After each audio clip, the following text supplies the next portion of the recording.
Vamos a conversar de inmediato con José Rodríguez Elizondo, como les dije. ¿Cómo estás, Pepe? Hola, Fernando. Qué tiempo que no te veía, aunque no te veo mucho. Es verdad. A ver, ¿por qué no nos cuentas un poquitito? Tú eres una persona que vivió mucho tiempo en Perú, que conoce Perú de arriba abajo. Están tremendamente reñidas estas elecciones. ¿Cómo ves tú una elección que tiene esta característica, Pepe? Que básicamente estamos hablando de una elección entre prácticamente dos extremos. La de Keiko Fujimori y Pedro Castillo. ¿Cuál es la posibilidad de que de ahí salga algún grado de capacidad de gobernar un país que si se divide, como se está dividiendo por lo menos en los votos, 50 y 50? Bueno, se han visto muertos cargando adobes, como decimos, pues Fernando, pero esta elección es rarísima. Es una de las elecciones más raras que he visto en mi ya larga vida de analista internacional, político. Y en primer lugar te confesaré que es una elección que me deja muy triste. Lo que yo estoy viviendo, como tú sabes, yo viví una década muy rica en el Perú y me parece muy grave para mis amigos, para tanta gente que quiero lo que está pasando. Dos minorías que cada una de ellas no llega al 20% de la votación de primera vuelta, que están compitiendo por mandar a la mayoría de un enorme país, de un país importante en América Latina, es algo que afecta a la teoría misma de la democracia. Si nosotros pensamos que el mínimo común aceptado de democracia significa el derecho que tiene la mayoría para gobernar a las minorías con respecto a ellas, estamos viendo que aquí se dio vuelta la tortilla. Aquí están invocando el derecho dos minorías de menos del 20% en la elección real, donde la gente expresó su aprobación para gobernar a las mayorías. Y si tú te fijas, Fernando, ¿qué es lo que han prometido ellos después de la primera vuelta? Han prometido no portarse mal. El cardenal Barreto lo citó en un escenario, los puso delante de una bandera peruana y los dos juraron que iban a transferir el poder cuando llegara el término de su periodo, que iban a respetar el sistema democrático, es decir, que iban a hacer lo que normalmente debe hacer todo ciudadano. Sí. ¿Dónde está el proyecto país? Bueno, ahí es donde viene todo el intrínculo, es la pena que me da ver lo que está sucediendo en un país por el cual yo tengo mucho afecto, muchos buenos recuerdos. Ahora, Pepe, ¿cómo se llega a esta situación? Porque una de las cosas interesantes que uno incluso hasta puede aprender para la propia situación incluso nacional a veces es cómo se termina llegando a que básicamente tú tengas dos candidatos, uno bastante desconocido al principio, profesor, como el caso de Pedro Castillo, Keiko Fujimori, que incluso tiene problemas serios con la justicia. Ambos representan patrones ideológicos totalmente contrarios y opuestos. Y ¿cómo llega un país como Perú a tener esta situación? ¿Qué implica? ¿Cuál es el recorrido del país para llegar a una situación como esta donde estamos ya contando los votos de a uno? Te dije recién, Fernando, que para mí el tema me ha dado paulo para una para una revisión crítica de la teoría de la democracia, porque eso es lo que está pasando en el Perú. Cuando tú tienes el viejo axioma que sin partidos políticos no hay democracia, uno dice, bueno, pero ¿qué pasa cuando los partidos políticos atornillan contra la democracia? Bueno, ese es un tema que tiene mucha relevancia para nosotros aquí en Chile. Pero además viene la otra pregunta. ¿Puede funcionar una democracia sin partidos políticos? Y ahí viene la complejidad. Porque a mi juicio lo que sucedió en el Perú, el día en que se jodió el Perú, como dice Zabalita de Vargas Llosa, fue el día en que Alan García decidió darle todo su apoyo a Alberto Fujimori para que le cuidara el puesto seguramente en un periodo subsiguiente. algo así como lo que hacía un viejo dictador latinoamericano, dominicano, que dejaba a un subrogante para tomarse vacaciones. Pero Alberto Fujimori le salió respondón y en 2 años dio un autogolpe de Estado. Y ahí, a mi juicio, y al de muchos peruanos, se acabó el sistema de partidos en ciernes que había dejado instalado la constituyente de la época de Francisco Morales Bermúdez. Nunca más un presidente salió limpio de polvo y paja después de un periodo de interregno con Valentín Paniagua. Unos están en la cárcel, otros están prófugos, uno se suicidó y llegamos a este momento en que 4 presidentes han copado un periodo de 5 años, por lo tanto hay que ser muy idealista, muy eufemista para decir que hay un sistema democrático funcionando. Y es por eso que yo partiría por reconocer que lo que sucedió en el Perú en estas elecciones significa que hay que revisitar la teoría de la democracia. Y aquí te podría agregar una polémica interna en Perú. Quienes se adelantaron a designar por quién había que votar como mal menor no tomaron en cuenta esta problemática que yo te digo, pero algunos intelectuales y periodistas sí lo dijeron, que primero, antes de apresurarse a regalarle el voto a uno o a otro, había que hacer un proceso de reflexión que culminara con una especie de estatuto de garantías. Mira qué rica la problemática que se está planteando en estos momentos en Perú. Sí, ahora tú has seguido, me imagino, minuto a minuto lo que está ocurriendo.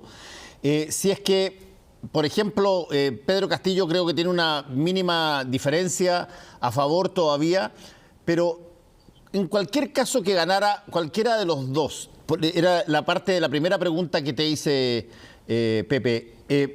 ¿Cuál es la posibilidad, cuáles son los instrumentos dentro de esa lógica que tú estás diciendo, que a veces se te desmorona la institucionalidad que se ha creado para sostener la democracia? ¿Cuáles son las fundaciones que se tienen para poder sostener un gobierno que gana con el 50+1 de los votos? Bueno, convicción democrática yo creo que ninguna. Por eso mismo, las garantías que han ofrecido a ambos candidatos son las de no portarse mal. Proyecto país yo no encuentro. Por lo tanto, los analistas peruanos lo que están haciendo es haber establecido el viejo clivaje de derechas e izquierdas para llegar a posiciones que dicen extremismos de derecha, extremismo de izquierda, pero como no estamos frente a organizaciones responsables de la ejecución de un gobierno, estamos frente a personas. Y esta persona que se llama Keiko y esta persona que se llama Pedro Castillo, hay que juzgarla como personas y no como organizaciones ni como fuerzas. Y precisamente lo que ha sucedido, por ejemplo, con el gran novelista Mario Vargas Llosa, cuando dice hay que votar y apoyo fervientemente a Keiko Fujimori, fuera de que es una novela dentro de una novela, significa que una persona también está influyendo para que el país se pronuncie por un jefe de Estado que va a gobernar todo un país. Naturalmente que esto justifica, es decir, el ánimo de la mayoría peruana sería no haber votado en blanco, pero aquí intervino la campaña del miedo. Hay mucho miedo en un sector por lo que puede hacer el otro sector. Y concretamente hay mucho miedo en el sector del establishment, de los sectores medios, de Lima, para reducirlo a un sector geográfico, con que Pedro Castillo llegue al poder, sobre todo porque se les indica como extremista de izquierda, pero puesto frente a los micrófonos y frente a las cámaras, uno se da cuenta de que es un izquierdista emocional, porque desde el punto de vista de la doctrina es absolutamente rústico. Y es ahí donde viene también el tema de si él representa a alguien que tiene un conocimiento mayor de la doctrina, de la ideología, y se sindica a un exgobernador de Junín, Vladimir Cerrón, que es el verdadero dueño, el líder del partido de esta organización que presentó por default a Pedro Castillo. Este señor no pudo ser el candidato que era el candidato real de esa organización porque está procesado, porque está inhabilitado para ser candidato. Y es ahí donde viene la especulación de la mayoría del establishment de Lima, diciendo este señor es hincha de Maduro, es chavista, es castrista. Un amigo mío periodista, Augusto Álvarez, lo escuché decir que era chavista, sí, pero del Chavo del Ocho, Pedro Castillo, ¿no? Porque sus expresiones doctrinarias son realmente muy, muy simplistas. Ahora, Pepe, para que una persona, como tú lo has descrito, y ya vamos a hablar de Keiko Fujimori, que es otro personaje, pero para que una persona concite una mayoría de votos en una segunda vuelta, indudablemente no puede ser solamente una situación de, oye, vamos a votar y vamos a votar por el menos malo o el que menos me gusta. Aquí algo tiene que haber pasado en esa situación. Tiene que haber, la sociedad peruana tiene que haber de alguna manera tomado una determinación por uno o por otro sobre la base de qué cosas, sobre la base de qué se vota en Perú. Bueno, como siempre, las preguntas de ese tipo tienen respuestas complejas, es decir, es un conjunto de causas. La diversidad del Perú es muy grande. Este clivaje entre Lima y el resto del país, el Perú profundo, tiene muchos matices. En el Perú hay sociedades que viven en la prehistoria, las tribus amazónicas, hay lugares geopolíticamente casi despoblados en el altiplano. Por lo tanto, las demandas, si hay que reducirlas simplistamente, se reducen a la capital y el resto del país. Y ahí es donde tú empiezas a buscar motivos para la votación de hoy día. Y los motivos, por ejemplo, en Lima, que son los que yo más conozco, primero fueron sencillos. Bueno, hay que elegir el mal menor, sobre todo cuando esta poderosa voz, que es la de Mario Vargas Llosa, les indicó de inmediato cuál era el mal menor y a quién había que apoyar. Pero en el camino, el mal menor se transformó en el miedo, porque ese mal menor empezó a hablar y lo que hablaba aterraba a los empresarios, aterraba a los profesionales, aterraba a mucha gente que tenía su vida organizada desde el punto de vista de lo que significa la capital, una vida como la de Santiago, con todas las comodidades, etc. Entonces vino una especie de oleada de miedo. Y en esa oleada de miedo, en vez de hacerle caso a quienes planteaban que había que tener un sinceramiento macro social con respecto al sentido del voto, vino el apresuramiento por combatir al otro. Y terminamos entonces con la demonización del otro. Y la demonización de Castillo para la gente de derecha es fácil. El contagio para los sectores de centro es irremediable.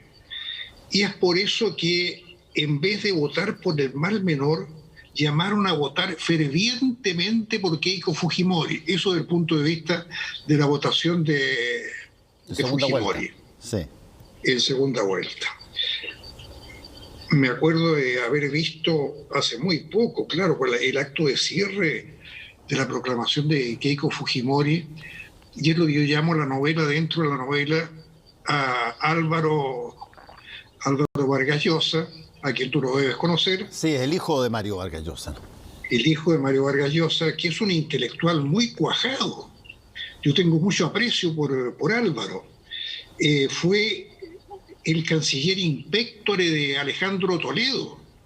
Y como Álvaro es muy impulsivo, es muy apasionado, igual que su padre, tuvo una pelea de último momento con Toledo ya electo y perdió el cargo de canciller. Pero si había alguna inquina política en el Perú, era entre los Vargas Llosa y los Fujimori. Sí, pues. Porque Mario fue derrotado por Alberto Fujimori y Mario influyó en todas las otras campañas de Keiko para que no votaran por Keiko. Pero ahora llama a votar por Keiko llama a votar fervientemente por Keiko, y vemos que Álvaro dice un discurso muy bien dicho, como un político cuajado, y la foto que se publica es la foto de él de la mano, alzando la mano triunfalmente con Keiko Fujimori, y me dio una sensación extraña. Es como que el buen intelectual, los excelentes intelectuales, no jugaron el rol que uno hubiera querido que jugaran. Dice, se rindió a lo que pasó nomás. Bueno, es que yo tengo amigos que sí dieron ese combate intelectual. Ahora Pepe, perdona, pero Keiko Fujimori, por su parte, bueno, es una persona que representa la antípoda de Pedro Castillo, una persona de ideas muy de derecha, pero además es una persona que tiene todavía una serie de situaciones pendientes con la justicia. Entre las cuales están todas estas que aparecieron cuando sale el escándalo de Odebrecht en Brasil y una serie de otras cosas. ¿Cómo se compatibiliza la posibilidad, que es la tercera vez que ella postula a la presidencia de Perú, con esta situación judicial que tiene? Bueno, porque como las cosas no son simples en la política ni en la vida, Alberto Fujimori fue técnicamente un dictador, pero como dictador no fue impopular. Estaban las víctimas de su dictadura, sí, y estaba esta polarización enorme en el país que culminó con una masa que lo apoyaba hasta el día de hoy. Esa masa le agradece haber puesto término a la inflación, que yo viví en una época de hiperinflación en el Perú, que ya te la contaré otra vez, muy tremenda. Pero además le agradecen haber terminado con el terrorismo de Sendero Luminoso. Y es ahí también donde la vida es muy compleja, porque eso fue una verdadera guerra civil que produjo más muertos que la guerra del Pacífico. Entonces, el triunfo de Fujimori sobre Sendero Luminoso también tiene muchos detalles, muchos colgajos, entre otros, por ejemplo, que esa guerra la ganó cuando tomaron preso a Abimael Guzmán, que no fue como un acto de la guerra, sino como un acto de la inteligencia policial, porque fue una proeza policial que ni siquiera la supo Fujimori, pero claro, Fujimori se adueñó de eso, y este movimiento Sendero Luminoso, perdiendo el líder, perdía todo. Era como haber matado a Aquiles o a otro héroe de la Ilíada, ¿no? Por lo tanto, ahí terminó Sendero Luminoso por un acto de la inteligencia policial, que nunca se ha destacado mucho. Y el crédito fue para Alberto Fujimori. Entonces, fíjate tú lo que significa esto. Alberto Fujimori fue el presidente que nos libró del terrorismo de Sendero Luminoso y que acabó con la inflación. Eso produce réditos. Esos réditos los está cobrando su hija. Pero su hija, uno diría de inmediato, ¿qué culpa tiene la hija de tener un padre como este? Pero la hija participó de ese gobierno. Y ese gobierno fue un gobierno que sociólogos muy destacados del Perú han calificado no como un gobierno republicano más o menos malo, más o menos bueno, sino como un gobierno mafioso, donde la corrupción permeó incluso a las Fuerzas Armadas. El comandante general del ejército de esa época, Nicolás de Bari Hermosa, todavía está en la cárcel. Y un dato notable, no está en la historia militar, o sea, no hay retratos de él en los altos cuarteles ni en las galerías de comandantes generales, porque fue realmente dramático el impacto de la corrupción. Como te digo, De Negri, entre otros los grandes sociólogos del Perú, tiene un libro que habla de la República Mafiosa. Entonces, eso es la factura que tiene una gran parte de la sociedad con respecto a Keiko Fujimori. Ella personalmente nació en la política, fue a estudiar a los Estados Unidos un posgrado, tiene un buen manejo corporal y de lenguaje de lo que es la política, pero sus antecedentes son absolutamente individuales. Ella no pertenece a organización, sino que más bien a una familia que se rodeó de una organización. Y la reflexión final que te hago en este capítulo, Fernando, es que el tema de los partidos políticos para mí es el que está en el fondo de esto. Nosotros muchas veces desechamos, repudiamos a los políticos, a los partidos políticos, y no nos damos cuenta de que si uno borra un partido político, tiene que surgir otra organización en su reemplazo. Y esto es una de las cosas que me hace a mí mirar con un ojo para Lima y con otro ojo para Santiago, que nosotros estamos en un momento de gran repudio a los partidos políticos que se lo han ganado. Y estamos en vísperas de iniciar los trabajos de una constituyente que va a tener que tocar temas como estos, cómo se estructura la democracia en Chile. Nunca me he visto tan simbiótico yo con mis amigos peruanos como en esta oportunidad. Lo que está pasando allá está repercutiendo acá. Lo que sucedió acá en la época de la concertación repercutió allá. Me acuerdo que muchos de mis amigos allá hablaban de que Chile era modélico por los gobiernos de la concertación, por cómo había manejado la democracia durante la postdictadura de Pinochet. Ahora, queda poco tiempo y se va a saber un resultado.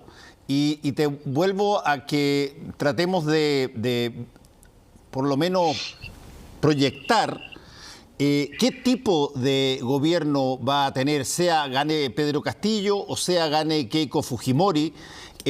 No sé si es que siendo tan estrecho, esto va a haber una especie como de Donald Trumpazo aquí, donde no se va a reconocer de partida que se gane, pero supongamos que se instala un gobierno. ¿Cuál es la viabilidad de movimiento de ese gobierno con la mitad de quienes votaron en contra? Como yo no creo en los escarmientos instantáneos, seguramente va a tener muchos problemas con el Congreso. La constitución que hizo Fujimori, que reemplazó a la que había hecho Aya de la Torre con un sistema de partidos más o menos maduros, tiene una característica muy especial, es un régimen híbrido, un semipresidencialismo, un semiparlamentarismo. El Parlamento tiene que aprobarle el gabinete al presidente y el presidente puede disolver al Congreso. Y en eso se han pasado los últimos años, por lo tanto es algo que hay que tener en cuenta. Pero el que sea presidente el día de mañana va a tener que enfrentarse a ese Congreso. Cualquier cosa que se salga del gusto, del agrado de los que son opositores no por motivos doctrinarios, sino por motivos absolutamente de grupo. Bueno, pueden votar a Keiko, pueden votar a Pedro Castillo. Si sale Pedro Castillo, además, va a tener el recelo de posiblemente las Fuerzas Armadas, que han tenido un escarmiento muy duro. Su comandante general de la época de Fujimori está en la cárcel. Ellos han sido muy pulcros en no entrometerse en ningún caso en lo que estaba sucediendo en el Perú, salvo cuando con Merino dieron señales de que no lo iban a apoyar. Y es ahí donde cayó Merino. Este es un tema bastante importante y novedoso en la región. Hoy día no hay golpes porque ya no se pueden dar ese tipo de golpes de, por ejemplo, los de Pinochet durante esta época. Pasó la Guerra Fría. Por lo tanto, el establishment militar es un establishment muy importante por su peso específico, que muchas veces va a influir por omisión. Ahora dime una cosa, Pepe. ¿Cuándo fue la última vez que un presidente terminó completamente su mandato en Perú? Bueno, fue el régimen de transición de Valentín Paniagua. Después vino Alejandro Toledo. Alejandro Toledo terminó su periodo. Después vino Alan García de nuevo, que terminó su periodo. Si el problema no es que terminar el periodo, el problema es las trapacerías que algunos cometieron durante sus periodos, sí, y que se los cobraron después durante el periodo de otros. Y es por eso que Toledo está prófugo, Ollanta Humala estuvo en la cárcel, Alan García se suicidó, PPK creo que está preso todavía, no estoy muy seguro, y Merino, que vino, duró 5 días y llegó a la presidencia un viejo amigo mío de la época de Caretas, que era un intelectual muy respetado, Francisco Sagasti, que incidentalmente, como una anécdota periodística, Lo pronosticamos en una entrevista que me hizo Cristian Barken hace algún tiempo. Le pasamos revista a quién podía suceder a Merino, y ahí llegamos al acuerdo de que podía ser Sagasti. Así de macondo se nos ha puesto este país tan entrañable. Pepe, te quiero agradecer por haber estado con nosotros acá y estamos atentos, como me imagino está buena parte de Sudamérica, a lo que está ocurriendo en Perú, porque, como tú muy bien dijiste, estas cosas a veces son luces que alumbran mucho más allá del territorio de un país, alumbra a varios otros países también. Así es que muchas gracias una vez más, José Rodríguez Elizondo, por estar con nosotros. Gracias por esta conversación, pues, Fernando. Nos vemos. Chao. Chao. Volvemos en un segundito.